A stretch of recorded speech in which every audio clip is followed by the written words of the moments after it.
I think we can all look back on some of the games that were essential to our childhood.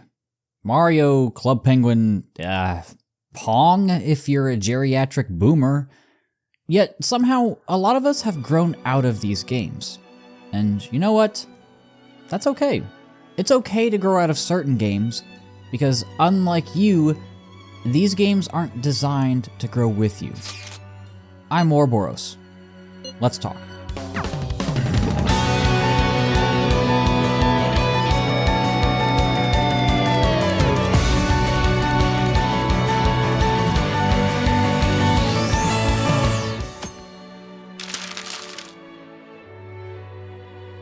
A lot of us can remember a time, whether it was in school, by our peers, or by our family, when we were ridiculed for our hobby.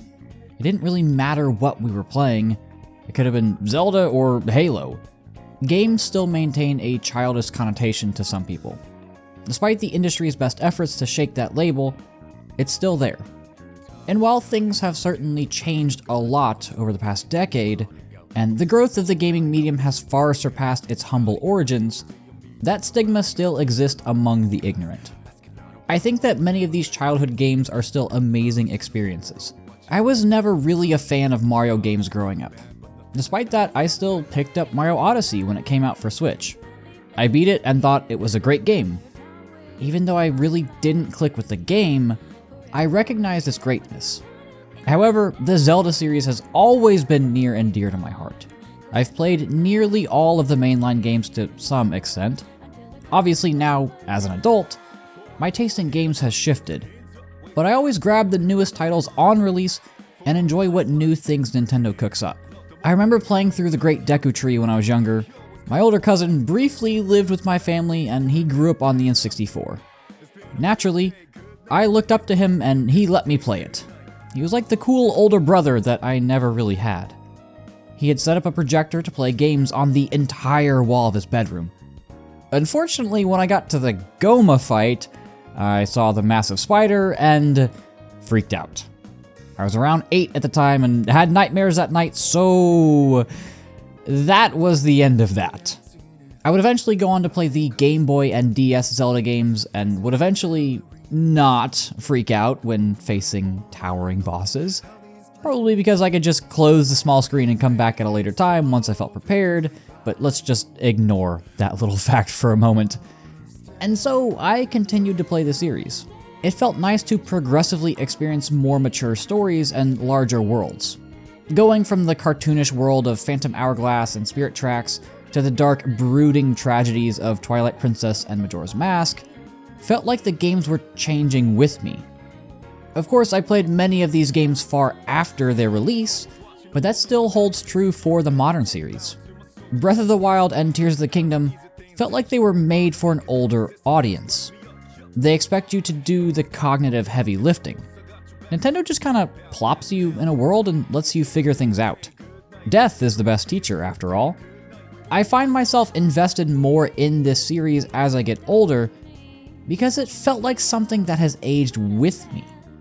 As the gaming industry has evolved over the past decade or so, so have I, and so has Zelda.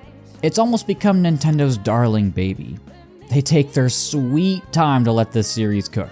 I mean, Tears of the Kingdom came out in 2023, Breath of the Wild in 2017, and then Skyward Sword was all the way back in 2011.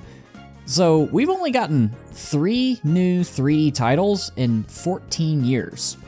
It's almost like I can look back at the series and place it in different moments of my life. Like, yeah, I remember when I was in college, that was the Breath of the Wild era. I remember struggling through that tough job or two, that was when Tears of the Kingdom came out. It's like a weird form of gaming carbon dating in a way. And then there's games that I've found myself leaving behind as I get older. I played so much of the Pokemon series growing up. I mean, I lived on Cerebi for news, movesets, encounter locations, the whole shebang. It's something that let me connect with my friends because we would all discuss various things like upcoming events, new releases, different competitive teams. It's nice to be able to bond with your friends over similar things like that. And then I just didn't get a 3DS. And with that, my journey with the series just kind of stopped. I kept up with the series, I still do in fact. I don't wish failure on the IP because I don't play it anymore. It doesn't not appeal to me, but I've just found myself gravitating towards other things. Even now, when I'm completely free to revisit the series with my moderate free time and disposable income, I still find myself choosing other, more personalized experiences. I, like many others, have taken issue with Game Freak's handling of the series and have chosen to forego many of the new installments. But there's a billion videos on that topic, so I won't dig into that any further. That's not to say that I'm not interested in the concept. I played the hell out of Palworld and am really looking forward to when it releases on Mac so that I can play with one of my friends who only has a Mac. I guess I felt that the series didn't evolve with me. It stayed stagnant, frozen in time, which, for me, didn't feel so good. I didn't feel like it was challenging me enough, but that was never the intention. Pokemon is, at the end of the day, a kid's game. It's not meant for a 27-year-old man. That's not to say that a 27-year-old man can't enjoy it, but I'm not in the target demographic anymore. I liken it to two sides of the Disney coin. On one hand, Disney movies are designed to be enjoyed by children. Plenty of adults still love them. There's a reason we get the phrase fun for the whole family, but it needs to primarily appeal to kids. To me, that's Pokemon. I'm sure if I bought one of the new games, I'd enjoy it, but I'd prefer to watch Shrek over Frozen. Zelda is Shrek, which is psychotic to say now that I'm reading the script.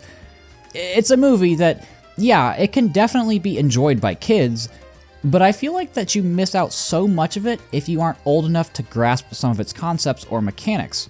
Or, in the case of Shrek, its robust collection of adult jokes. Of course, most games don't necessarily need to fall along this spectrum. I mean, it's not like Metal Gear Solid has ever tried to be a kid's game, and adults have never been drawn to, Skibbity Toilet Gotcha Simulator? I don't know, what do Zoomers like now? Like most things, it's a spectrum.